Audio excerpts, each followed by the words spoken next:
ಏನಾಯ್ತು ಮಾವ? ನಿಮ್ಮಮ್ಮ ಯಾಕಿಷ್ಟು ಅರ್ಜೆಂಟ್ ಅಲ್ಲಿ ಇದೆಯಾ? ನಿಮ್ಮಮ್ಮನ್ನ ನನ್ನ ತಂಗಿ ಜಾನಕಿ ಅಮ್ಮನ ಪೊಲೀಸ್ನವ್ರು ಅರೆಸ್ಟ್ ಮಾಡಿ ಕರ್ಕೊಂಡು ಹೋದ್ರಮ್ಮ.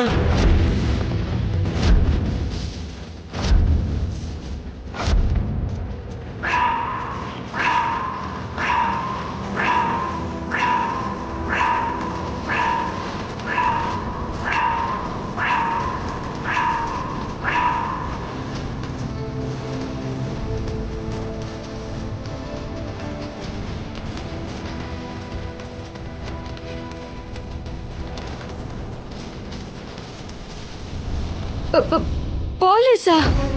ದೊಡ್ಡಮ್ಮನ ಪೊಲೀಸ್ ಯಾಕೆ ಅರೆಸ್ಟ್ ಮಾಡ್ತಾರೆ? ಹೌದಮ್ಮ. ಏನ್ ಮಾತಾಡ್ತಿದ್ಯಾ ಮಾವ? ಅವ್ರು ಯಾಕೆ ಅರೆಸ್ಟ್ ಮಾಡ್ತಾರೆ? ಇದೆಲ್ಲ ಸುಳ್ಳು. ಅಯ್ಯೋ, ತಂಗಿ ಅಮ್ಮ ಪ್ರಿಯಾಂಕನ ಸಾಯಿಸಿದ್ಲು ಅಂತ ಅರೆಸ್ಟ್ ಮಾಡಿ ಕರ್ಕೊಂಡು ಹೋದ್ರಮ್ಮ.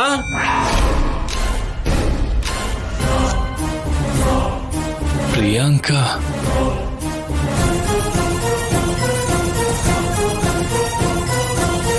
ಪ್ರಿಯಾಂಕಾನ ನಮ್ಮಮ್ಮ ಯಾಕೆ ಸಾಯಿಸ್ತಾರೆ? ಸಾಯಿಸ್ತೆ ಅಂತ ತಂಗಿ ಮನೆ ಒಪ್ಕೊಂಡ್ಲಮ್ಮ.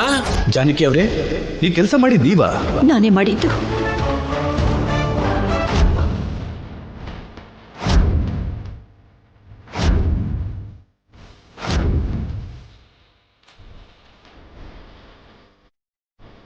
ಅತ್ತೆ ಹೇಗೆ ಒಪ್ಕೊಂಡ್ರು ಅಪ್ಪ? ಅದೇ ನನ್ ಕೂಡ ಅರ್ಥ ಆಗ್ತಿಲ್ಲ ಕಣೋ.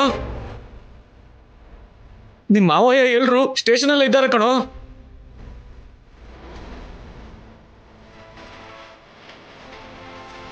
ಬನ್ನಿ ಹೋಗೋಣ. ಅಮ್ಮ, ಬಾ ಬೇಗ. ಅಷ್ಟಕ್ಕೂ ಆ ಪ್ರಿಯಾಂಕನ ಸಾಯಿಸ್ಬೇಕು ಅಂತ ಕೋಪದಲ್ಲಿ ಹೋಗಿದ್ ನಾನಲ್ವಾ? ಮನೆಗೆ ಹೋಗಿ ಅವಳನ್ನ ಸಾಯಿಸ್ಬೇಕು ಅಂತ ಅವಳಿಗೋಸ್ಕರ ಹುಡುಕ್ದೆ. ಆದ್ರೆ ಅವಳು ಕಾಣಿಸ್ಲಿಲ್ಲ, ಅದಕ್ಕೆ ಹೊರಟೋದೆ.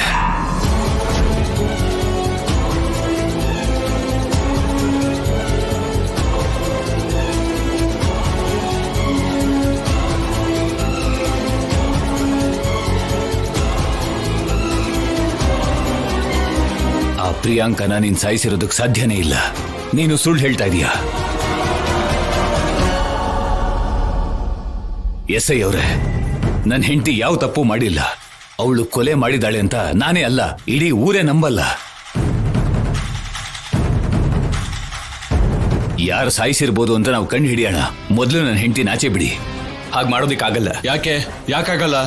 ಈಗಷ್ಟೇ ಹೇಳಿದ್ನಲ್ಲ, ಅವರೇ ಒಪ್ಕೊಂಡಿದ್ದಾರೆ ಅಂತ. ಅವರನ್ನ ಕೋರ್ಟಿಗೆ ಪ್ರೊಡ್ಯೂಸ್ ಮಾಡಲೇಬೇಕು. ಇನ್ನೇನಾದ್ರೂ ಮಾತಾಡೋದಿದ್ರೆ ಲಾಯರ್ ಹತ್ರ ಮಾತಾಡ್ಕೊಳ್ಳಿ. ಶಿವರಾಜು, ಲಾಯರ್ ಜೊತೆ ಮಾತಾಡೋಣ. ಜನಕಿ, ಹುಷಾರು, ಏನು ಭಯ ಪಡ್ಬೇಡ, ನಾವಿದೀವಿ. ಏನ್ರಿ? ಬಾ ಶಿವರಾಜು.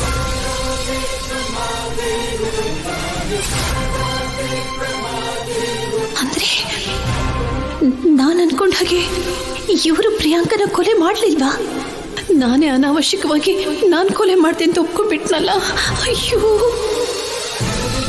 ನೀವು ಹೇಳಿದ ಹಾಗೆ ಈಕೆ ತಪ್ಪು ಮಾಡದೇ ಇದ್ರು ನೀವು ನನ್ನ ಕಾಲರ್ನ ಹಿಡಿದು ತುಂಬ ದೊಡ್ಡ ತಪ್ಪು ಮಾಡಿಬಿಟ್ರಿ. ಅದಕ್ಕಾದರೂ ಈಕೆನ ಪರ್ಮನೆಂಟ್ ಆಗಿ ಜೈಲಲ್ಲಿರೋ ಹಾಗೆ ಮಾಡ್ತೀನಿ.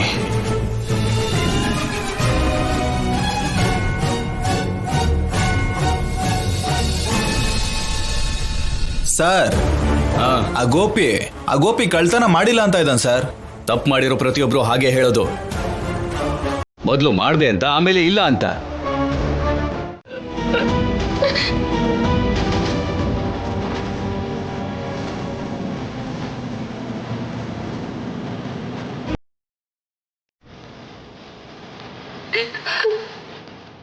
ಏನಬ್ಬ?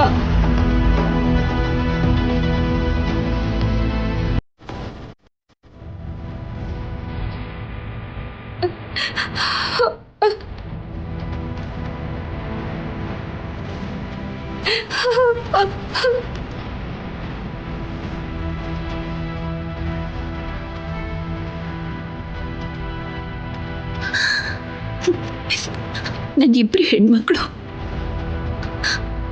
ಹೊಸ ಜೀವನನ ಶುರು ಮಾಡ್ತಾ ಇದ್ದಾರೆ ಅಂತ ತುಂಬಾ ಸಂತೋಷವಾಗಿದ್ದೆ ಅಮ್ಮ. ಆದ್ರೆ ನನ್ನಿಂದ ನೀವು ಕಷ್ಟಪಡೋ ಹಾಗಾಯ್ತು.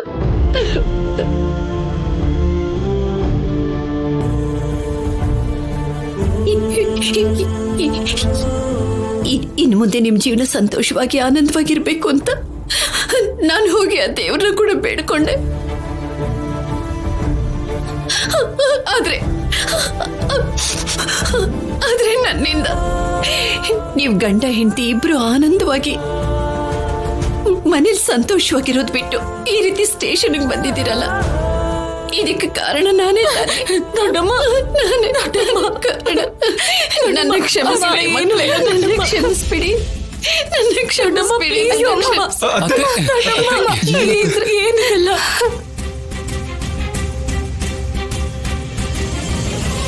ಏನಮ್ಮ, ಏನ್ ಮಾತಾಡ್ತಿದ್ಯಾ ನೀನು? ನಿನಗ್ ಯಾಕೆ ಹೀಗಾಯ್ತು ಅಂತ ನಾವ್ ಅನ್ಕೊಳ್ತಾ ಇದ್ರೆ ನೀನ್ ನಮ್ ಬಗ್ಗೆ ಯೋಚನೆ ಮಾಡ್ತಿದ್ಯಾ. ಹೌದು ದೊಡ್ಡಮ್ಮ, ಈಗ ನಮ್ ಜೀವನಕ್ಕೆ ಯಾವ ತೊಂದರೆನೂ ಆಗಲ್ಲ. ಅಷ್ಟಕ್ಕೂ ನೀನ್ ಯಾಕೆ ಇಲ್ಲಿಗೆ ಬಂದಿದ್ಯಾ? ಮಾಡ್ತಾ ಇರೋ ಕೊಲೆ ಆರೋಪನ ನಿನ್ ತಲೆ ಮೇಲೆ ಯಾಕೆ ಹಾಕೊಂಡಿದ್ಯಾ ಹೇಳು ದೊಡ್ಡಮ್ಮ.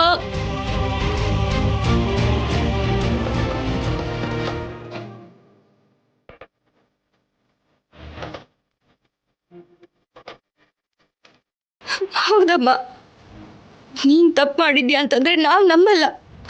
ಇದ್ರ ಹಿಂದೆ ಏನೋ ಇದೆ. ಹೇಳಮ್ಮ.